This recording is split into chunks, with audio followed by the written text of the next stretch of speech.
السلام علیکم ورحمۃ اللہ وبرکاتہ۔ سیدنا عثمان غنی رضی اللہ عنہ پیش خدمت ہے۔ جی ہاں، اسلام کے تیسرے خلیفہ راشد سیدنا عثمان غنی کا دل آویز تذکرہ کہ جن کے علاوہ دنیا میں کوئی ایسا شخص نہیں ہوا جس کے نکاح میں کسی نبی کی 2 بیٹیاں آئی ہوں۔ اعلان نبوت سے پہلے نبی کریم صلی اللہ علیہ وسلم نے اپنی بیٹی رقیہ کو ان کے نکاح میں دیا۔ بدر کے روز وہ فوت ہو گئیں تو اپنی دوسری بیٹی ام کلثوم کو ان کے نکاح میں دے دیا۔ آپ پہلے پہل ایمان لانے والوں یعنی السابقون الاولون میں شامل ہیں، عشرہ مبشرہ میں سے ہیں۔ ان کی مظلومانہ شہادت تاریخ اسلام کی پیشانی پر ایک داغ ہے جسے قیامت تک مٹایا نہ جا سکے گا۔ نبی کریم صلی اللہ علیہ وسلم نے ارشاد فرمایا، الہی میں عثمان سے راضی ہوں، تو بھی اس سے راضی ہو جا۔ عثمان کو آج کے بعد کوئی عمل نقصان نہیں دے گا۔ جماعت اصحاب روشن ستارے ہیں، آسمان پر موجود ستاروں کی روشنی کم و بیش ہے۔ یہی مثال صحابہ کرام رضی اللہ عنہم کی ہے، لیکن ہیں سبھی روشن۔ ان میں سب سے نمایاں، سب سے روشن اور سب سے تابناک بہرحال پہلے 4 صحابہ رضی اللہ عنہم ہی ہیں۔ یہی پہلے 4 اصحاب خلفائے راشدین ہیں۔ عشرہ مبشرہ میں بھی سب سے پہلے انہی کا نام ہے۔ اسلام کا دامن شہادتوں سے مالا مال ہے۔ اعلان نبوت کے بعد سے آج تک مسلمان اسلام کے لیے قربانیاں دیتے آئے ہیں۔ خود نبی پاک صلی اللہ علیہ وسلم کے دور میں بہت سے صحابہ شہادت سے سرفراز ہوئے۔ آج واقعہ کربلا کو شہادت کا سب سے بڑا واقعہ خیال کیا جاتا ہے۔ ایسا خیال کرنے والے سیدنا عثمان غنی رضی اللہ عنہ کی شہادت کے واقعے کو نظر انداز کر دیتے ہیں۔ سیدنا عثمان غنی رضی اللہ عنہ کی شہادت حد درجے مظلومانہ شہادت ہے۔ 40 دن تک فسادیوں نے ان کے گھر کو گھیرے رکھا۔ یہ سانحہ اس شخص کے ساتھ پیش آیا جسے نبی صلی اللہ علیہ وسلم نے دنیا میں جنتی ہونے کی بشارت سے نوازا۔ یکے بعد دیگرے اپنی 2 بیٹیاں ان کے نکاح میں دیں۔ اس کے علاوہ بھی جن کے فضائل بے شمار ہیں، وہ مسلمانوں کے تیسرے خلیفہ راشد تھے۔ اسلام کے لیے ان کی قربانیوں کی ایک طویل فہرست ہے، لیکن افسوس جب ہم تاریخ کے اوراق الٹتے ہیں تو ان کے صفحات پر اس جیسی ہستی کا بھی خون پھیلا نظر آتا ہے۔ سیدنا عثمان غنی رضی اللہ عنہ ہجری سال شروع ہونے سے 47 سال پہلے 576 عیسوی میں شہر مکہ میں پیدا ہوئے۔ ان کی پیدائش سے 6 سال پہلے ہمارے رسول کریم صلی اللہ علیہ وسلم دنیا میں تشریف لا چکے تھے۔ ماں باپ نے نام عثمان رکھا، اسی نام سے مشہور ہوئے۔ ابو عبداللہ اور ابو عمرو کنیتیں تھیں، لیکن کنیتیں مشہور نہیں ہوئی۔ مشہور لقب ذوالنورین ہے، اس کا مطلب ہے 2 نوروں والا۔ چونکہ نبی کریم صلی اللہ علیہ وسلم کی 2 صاحبزادیوں سے آپ کی شادی ہوئی، لہذا آپ کو یہ لقب ملا۔ دوسرا لقب غنی ہے، بہت مالدار تھے، لیکن اپنا مال دین کی خدمت اور نیکی کے کاموں میں بے تحاشا خرچ کرتے رہتے تھے، اسی لیے غنی مشہور ہوئے۔ 5ویں پشت میں ان کا سلسلہ نسب رسول کریم صلی اللہ علیہ وسلم سے جا ملتا ہے۔ آپ کا تعلق قریش سے تھا اور قریش کے قبائل میں آپ بنو امیہ سے تھے۔ آپ کے پردادا کا نام امیہ تھا۔ نبی کریم صلی اللہ علیہ وسلم کے پردادا کا نام ہاشم تھا۔ امیہ ہاشم کے بھتیجے اور اپنے خاندان کے رئیس تھے، اس لیے یہ خاندان بنو امیہ کے نام سے مشہور ہوا۔ اس خاندان سے تعلق رکھنے والوں کو اموی کہا جاتا ہے۔ قریش کا قومی جھنڈا بنو امیہ کے پاس تھا۔ اسی طرح بنو ہاشم کے ذمے کعبے کی نگرانی کا کام تھا۔ گویا دونوں خاندان مرتبے والے تھے۔ عثمان غنی کے والد عفان نے اسلام کا زمانہ نہیں پایا۔ رسول اکرم صلی اللہ علیہ وسلم نے جس زمانے میں نبوت کا اعلان فرمایا، عفان اس سے پہلے ہی فوت ہو چکے تھے۔ والدہ کا نام اروا تھا۔ بی بی اروا کی والدہ کا نام ام حکیم بیضا تھا۔ یہ رسول کریم صلی اللہ علیہ وسلم کی پھوپھی یعنی آپ کے والد جناب عبداللہ کی سگی بہن تھیں۔ اس طرح بی بی اروا آپ کی پھوپھی زاد بہن تھیں اور عثمان آپ کے بھانجے تھے۔ آپ کے بچپن کے حالات تاریخ کی کتب میں بہت کم ملتے ہیں۔ اتنا ذکر ضرور ملتا ہے کہ گھر والوں نے عثمان رضی اللہ عنہ کو لکھنا پڑھنا سکھایا، اچھے آدمیوں کی طرح رہنے کی تربیت دی۔ بڑے ہوئے تو غلے کی تجارت شروع کر دی۔ بہت ایماندار تاجر تھے، کاروبار خوب چمکا، بہت دولت مند ہو گئے، لیکن انہوں نے اپنی دولت کو فضول کاموں میں خرچ نہ کیا، نیکی کے کاموں میں خرچ کرنے لگے۔ اس زمانے میں شراب پینے کا رواج تھا، بہت کم لوگ اس بری عادت سے بچے ہوئے تھے، لیکن عثمان نے کبھی شراب کو ہاتھ تک نہ لگایا۔ یہی وجہ تھی کہ قریش کے لوگ ان کی بہت عزت کرتے تھے۔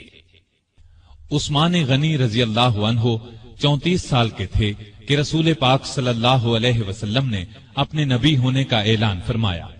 ابو بکر رضی اللہ عنہ نے ان کے سامنے بھی اسلام کی خوبیاں بیان کی اور ان کے درمیان دوستی بھی تھی، چنانچہ اسلام کی خوبیاں سن کر ان پر فوری اثر ہوا۔ نبی صلی اللہ علیہ وسلم کی خدمت میں حاضر ہونے اور اسلام قبول کرنے پر آمادہ ہو گئے۔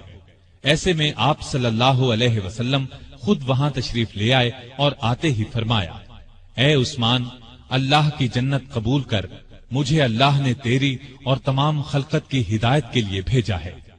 یہ سنتے ہی سیدنا عثمان غنی نے فوراً کلمہ پڑھ لیا، اپنا ہاتھ رسول اللہ صلی اللہ علیہ وسلم کے ہاتھ میں دے دیا۔ یہ نبوت کا پہلا سال تھا۔ اس وقت تک صرف گنتی کے چند نیک لوگوں ہی نے اسلام قبول کیا تھا۔ ان نیک لوگوں میں عثمان غنی رضی اللہ عنہ کی خالہ سودا رضی اللہ عنہا بھی تھیں۔ عثمان اسلام لانے سے پہلے ایک دن ان کے ہاں گئے تو انہوں نے کہا، بھانجے، بے شک محمد صلی اللہ علیہ وسلم اللہ کے سچے رسول ہیں، ان پر قرآن نازل ہوا ہے اور وہ اللہ کی طرف بلاتے ہیں، ان کا دین قبول کرنے میں ہی بہتری ہے۔ خالہ کی باتوں کا بھی عثمان پر بہت اثر ہوا۔ اس کے بعد ابو بکر سے ان کی ملاقات ہوئی تو انہوں نے خالہ کی باتوں کا ذکر کیا۔ اس پر سیدنا ابو بکر صدیق رضی اللہ عنہ نے فوراً فرمایا، اللہ کی قسم، جو کچھ تمہاری خالہ نے کہا ہے وہ بالکل سچ ہے۔ پھر انہوں نے خود بھی اسلام کی خوبیوں کا ذکر کیا۔ عثمان غنی رضی اللہ عنہ کا دل بالکل موم ہو گیا۔ پھر جو ہی نبی صلی اللہ علیہ وسلم وہاں تشریف لائے، عثمان غنی رضی اللہ عنہ نے کلمہ پڑھ لیا۔ جناب ذوالنورین میں اس قدر خوبیاں تھیں کہ ان کے اسلام قبول کرنے کے کچھ ہی عرصے بعد رسول کریم صلی اللہ علیہ وسلم نے اپنی منجلی بیٹی رقیہ رضی اللہ عنہا کی شادی ان سے کر دی۔ اس طرح عثمان رضی اللہ عنہ رسول کریم صلی اللہ علیہ وسلم کے داماد بنے۔ نبوت کے اعلان کو جب 4 سال گزر گئے تو نبی صلی اللہ علیہ وسلم نے لوگوں کو اعلانیہ اسلام کی طرف بلانا شروع کیا۔ اس پر مکے کے مشرک آپ صلی اللہ علیہ وسلم کے اور مسلمانوں کے دشمن ہو گئے، مسلمانوں پر ظلم کے پہاڑ توڑنے لگے۔ عثمان غنی کے کافر چچا حکم بن ابی العاص کو ان کے اسلام لانے کے بارے میں معلوم ہوا تو آگ بگولا ہو گیا۔ عثمان غنی کو رسیوں سے جکڑ کر مارنے پیٹنے لگا اور ان سے کہتا کہ یہ نیا مذہب چھوڑ دو۔ سیدنا عثمان غنی رضی اللہ عنہ یہ مار پیٹ صبر اور حوصلے سے برداشت کرتے رہے، جواب میں یہی فرماتے، جو چاہو کر لو، اسلام کو تو اب نہیں چھوڑوں گا۔ آخر حکم تھک گیا، انہیں ان کے حال پر چھوڑ دیا۔ دوسرے کافر بھی آپ کو ستاتے رہے۔ جب کافروں کا ظلم حد سے بڑھا تو نبوت کے 5ویں سال نبی صلی اللہ علیہ وسلم نے مسلمانوں سے فرمایا، تم لوگ یہاں سے نکل کر حبشہ چلے جاؤ، وہاں کا بادشاہ اچھا آدمی ہے، کسی پر ظلم نہیں ہونے دیتا، جب تک اللہ تعالی تمہاری اس مصیبت کو دور نہیں کر دیتا اس وقت تک تم لوگ وہیں ٹھہرو۔ چنانچہ صحابہ کرام رضوان اللہ تعالی علیہم اجمعین کے پہلے گروہ نے حبشہ کی جانب ہجرت کی۔ اس گروہ میں 12 مرد اور 4 عورتیں تھیں۔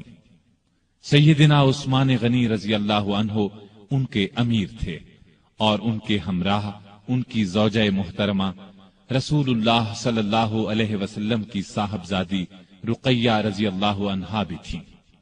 حبشہ عرب کے جنوب مغرب کی طرف سمندر پار افریقہ کے بر اعظم میں واقع ہے۔ سمندر کا نام بحیرہ قلزم ہے۔ آج کل یہ ملک ایتھوپیا کہلاتا ہے۔ اس زمانے میں حبشہ کے بادشاہ کو نجاشی کہا جاتا تھا۔ اس وقت جو بادشاہ حبشہ پر حکومت کرتا تھا وہ مذہب کے اعتبار سے عیسائی تھا، لیکن بہت نیک دل تھا اور انصاف پسند تھا۔ دوسرے مذہب کے لوگوں پر خود ظلم کرتا، نہ کسی اور کو ان پر ظلم کرنے دیتا تھا۔ سیدنا عثمان غنی رضی اللہ عنہ کی ہجرت کے بارے میں نبی صلی اللہ علیہ وسلم نے یہ الفاظ ارشاد فرمائے: ابراہیم اور لوط علیہ السلام کے بعد عثمان غنی رضی اللہ عنہ پہلے شخص ہیں جنہوں نے اپنے گھر والوں کے ساتھ ہجرت کی۔ ہجرت کے معانی ہیں جدائی یا اپنا وطن اور گھر بار چھوڑ کر کسی دوسرے ملک یا شہر میں جا بسنا۔ اسلام میں ہجرت کا مطلب ہے اپنا وطن اور گھر بار چھوڑ کر کسی دوسرے ملک یا شہر میں اس لیے جانا کہ اپنے دین کو بچایا جا سکے اور کسی ڈر یا رکاوٹ کے بغیر اللہ کی بندگی کی جا سکے۔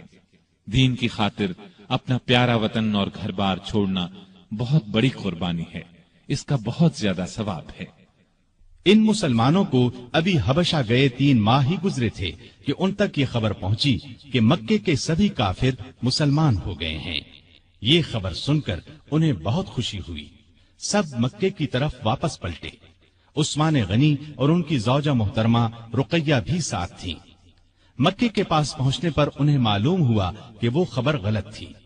اب انہوں نے واپس حبشہ جانا مناسب نہ سمجھا۔ مکے کے سرداروں میں سے کسی نہ کسی کی پناہ حاصل کر کے مکے میں داخل ہو گئے۔ مکے میں وہی حال تھا۔ مسلمانوں پر خوب ظلم و ستم کے پہاڑ توڑے جا رہے تھے۔ جب ان کی سختیاں حد سے بڑھ گئیں تو اگلے سال رسول کریم صلی اللہ علیہ وسلم نے پھر ہدایت فرمائی کہ مسلمان حبشہ کی طرف ہجرت کر جائیں۔ اس مرتبہ 102 مسلمان مرد اور عورتیں حبشہ کی طرف روانہ ہوئے۔ ان میں سیدنا عثمان غنی اور سیدہ رقیہ بھی تھے۔ یہ ان کی حبشہ کی طرف دوسری ہجرت تھی۔ حبشہ پہنچ کر یہ لوگ امن اور چین کی زندگی بسر کرنے لگے۔ قریش نے اپنے آدمی حبشہ بھیج کر کوشش کی کہ نجاشی ان لوگوں کو ان کے حوالے کر دے، لیکن اس نے ایسا کرنے سے انکار کر دیا۔ اس طرح یہ لوگ کئی سال وہاں رہے۔ نبی کریم صلی اللہ علیہ وسلم کے مدینے کی طرف ہجرت کرنے سے کچھ عرصہ قبل یہ پھر مکے پہنچے۔ نبوت کے 13ویں سال رسول پاک صلی اللہ علیہ وسلم نے مسلمانوں کو ہدایت کی کہ وہ ہجرت کر کے یثرب چلے جائیں۔ یثرب مکے کے شمال میں قریباً 421 کلومیٹر دور ایک بہت پرانا شہر تھا۔ وہاں کے رہنے والے بہت سے لوگ مسلمان ہو چکے تھے۔ انہوں نے نبی کریم صلی اللہ علیہ وسلم کو یثرب آنے کی دعوت دی اور یہ عزم ظاہر کیا کہ وہ مرتے دم تک آپ کی حفاظت اور مدد کریں گے۔ ان نیک لوگوں کو اسی لیے انصار یعنی مددگار کہا جاتا ہے۔ آپ نے ان کی دعوت قبول فرمائی، لیکن خود یثرب کی طرف روانہ ہونے سے پہلے آپ نے اپنے پیارے ساتھیوں کو مدینے کی طرف ہجرت کرنے کی دعوت دی۔ اس طرح آپ کی اجازت سے مسلمانوں نے ہجرت شروع کی اور سوائے چند ایک مسلمانوں کے سب مدینے پہنچ گئے۔ عثمان اور رقیہ نے بھی اس زمانے میں مدینے کی طرف ہجرت کی۔ اس تیسری ہجرت میں ان کے ساتھ ان کے بیٹے عبداللہ بھی تھے۔ یہ حبشہ میں پیدا ہوئے تھے۔ یثرب پہنچ کر اوس بن ثابت انصاری کے مہمان بنے۔ پھر نبی کریم صلی اللہ علیہ وسلم جناب ابو بکر صدیق رضی اللہ عنہ کے ساتھ ہجرت کر کے وہاں پہنچے اور یثرب کو مدینۃ النبی کہا جانے لگا، یعنی نبی کا شہر۔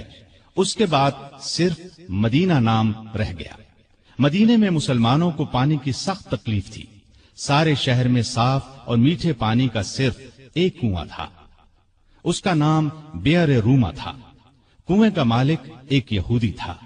وہ پیسے لیے بغیر اس کنویں سے پانی نہیں لینے دیتا تھا۔ عثمان نے یہ کنواں مسلمانوں کے لیے خریدنا چاہا۔ یہودی فروخت کرنے پر آمادہ نہ ہوا۔